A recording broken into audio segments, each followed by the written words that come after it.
जय हिंद। आज के सेशन में हम लोग पढ़ने वाले हैं 10th class objective question chapter 5 से। पिछले सेशन में हम लोग पढ़ चुके हैं चैप्टर 1, चैप्टर 2, चैप्टर 3, चैप्टर 4। अब हम लोग पढ़ने वाले हैं चैप्टर 5 हिंदी विषय से।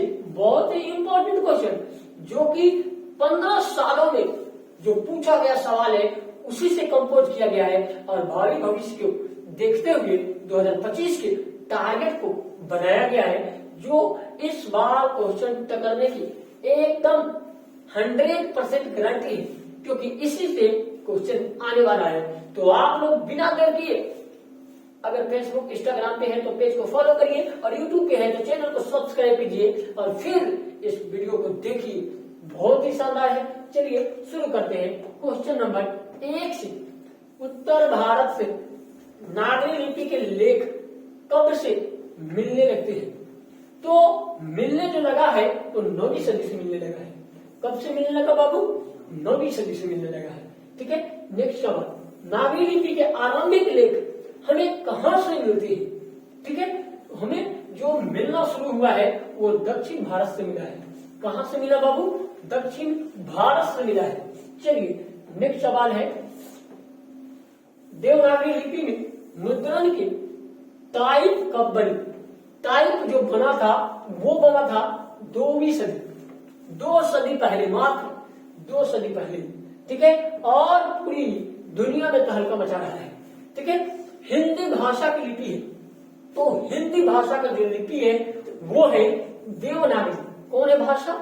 देवनागरी। ठीक है, चलिए नेक्स्ट क्वेश्चन को देखते हैं। गुणाकर मूल्य का जन्म किस राज्य में हुआ था?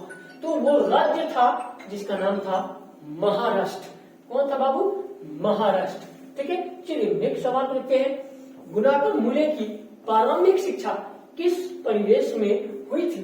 ठीक है, तो वो परिवेश था ग्रामीण।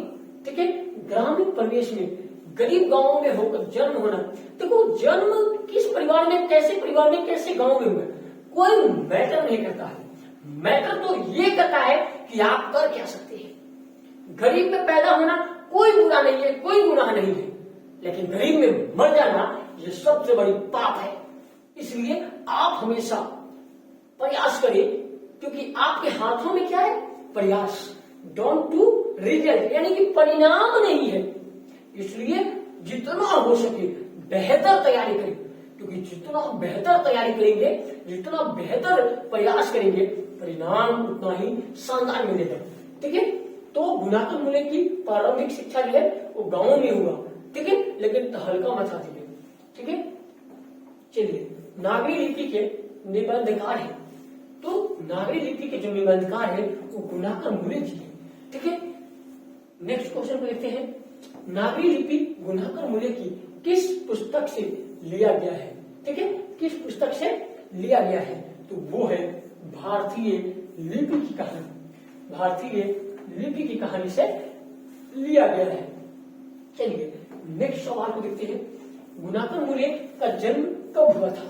ठीक है, तो गुणाकर मूल्य का जो जन्म हुआ था वो 1935 ईस्वी में हुआ था। ठीक है, नेक्स्ट सवाल को देखते हैं। गुणाकर मूल्य की शिक्षा की भाषा क्या थी? तो शिक्षा की जो भाषा थी वो हिंदी थी। ठीक है, नेक्स्ट सवाल को देखते हैं। गुणाकर मूल्य का निबंध, ठीक है, या निर्धन कब हुआ? तो निर्धन जो हुआ था बाबू वो 2009 में हुआ है। ठीक है, चलिए नेक्स्ट सवाल है। अक्षर कथा किसके द्वारा लिखी गई है? ठीक है, अक्षर कथा किसके द्वारा लिखी गई पुस्तक है, तो वो जो पुस्तक है वो गुणाकर मूल्य जी का है। ठीक है, चलिए नेक्स्ट सवाल को देखते हैं। मूल्य जी ने, यानी गुणाकर मूल्य जी ने, ठीक है, मिडिल स्तर तक किस भाषा की पढ़ाई किया? तो मिडिल स्तर तक जो है वो मराठी में पढ़े थे। ठीक है, बाद में उन्होंने हिंदी को पढ़ा। ठीक है, चलिए नेक्स्ट सवाल है। अक्षरों की कहानी किसकी रचना है? तो अक्षरों की जो कहानी है, ठीक है, वो रचना जो है गुणाकर मूल्य जी का है। किसका है बाबू? तो गुणाकर मूल्य जी का है। ठीक है, चलिए नेक्स्ट सवाल को देखते हैं। नागरी लिपि किस विद्या की रचना है? नागरी लिपि जो है वो निबंध की रचना है। किसकी रचना बाबू? तो निबंध की रचना है। चलिए नागरी लिपि पाठ किस लिपि से रचित है? तो वो जो लिपि है वो देवनागरी है। ठीक है, नेक्स्ट सवाल को देखते हैं। देवनागरी लिपि की टाइप लगभग कितने वर्ष पहले बनी या कितने साल पहले बनी? ठीक है, तो वो जब भी सवाल आएगा याद रखना है 2 सदी पहले। कितने सदी बाबू? 2 सदी पहले। चलिए नेक्स्ट सवाल को देखते हैं। नेपाली भाषा की लिपि है, तो नेपाली भाषा का जो लिपि है वो है देवनागरी। ठीक है, नेपाली, नेवाली, ठीक है, और मराठी, उसके अलावा हिंदी जो भाषा है वो देवनागरी लिपि की है। चलिए नेक्स्ट सवाल है। मराठी भाषा की लिपि है, उसकी भी देवनागरी। हमने पहले ही बता दिया, नेपाली, मराठी और हिंदी तीनों भाषा जो है वो देवनागरी, देवनागरी, देवनागरी और देवनागरी।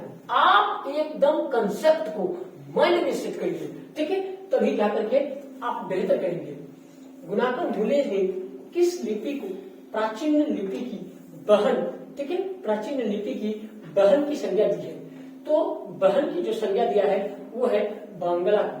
ठीक है, बांग्ला को बहन कहा है। ठीक है, गुणाकर मुले ने किस लिपि को प्राचीन लिपि की बहन कहा है? तो बांग्ला को बहन कहा है। ठीक है, नेक्स्ट सवाल। नागरी लिपि के आरंभिक लेख मिले हैं, तो वो लेख जो मिला है दक्षिण भारत में मिला। किस भारत में बाबू? तो दक्षिण भारत में मिला है। ठीक है, गुप्त काल से किस लिपि का संबंध है? तो गुप्त काल से जो है वो ब्राह्मी लिपि का संबंध है। ठीक है बाबू, ब्राह्मी लिपि का संबंध है। चलिए नेक्स्ट सवाल देखते हैं। नागरी नाम अस्तित्व में कब आया? तो नागरी नाम जो अस्तित्व में आया है वो 1000 के आसपास से आया है। ठीक है, 1000 के आसपास से आया है। नेक्स्ट सवाल को देखते हैं। देवनागरी किसे कहा गया है? ठीक है, तो देवनागरी जो कहा गया है वो कहा गया है पटना को। ठीक है, याद रखना है देवनागरी किसे कहा गया है? पटना को कहा गया है। ठीक है, नेक्स्ट सवाल है सिद्धम या सिद्धम क्या है? सिद्धम जो है वो एक प्रकार का लिपि है। सिद्धम, उसको कभी कभी ऐसे भी दे देगा सिद्धम, सिद्धम। ठीक है, तो भी आपको ध्यान रखना है कि यही है। चलिए, अमोध वर्ष कौन था? तो अमोध वर्ष जो था वो राष्ट्रकूट राजा था। अमोध वर्ष कौन था? राष्ट्रकूट के राजा थे। ठीक है, चलिए नेक्स्ट सवाल को देखते हैं। बेतमा कहाँ पर है? तो बेतमा जो है इंदौर के पास है। कहाँ है बाबू? इंदौर के पास है। ठीक है, चलिए नेक्स्ट सवाल को देखते हैं।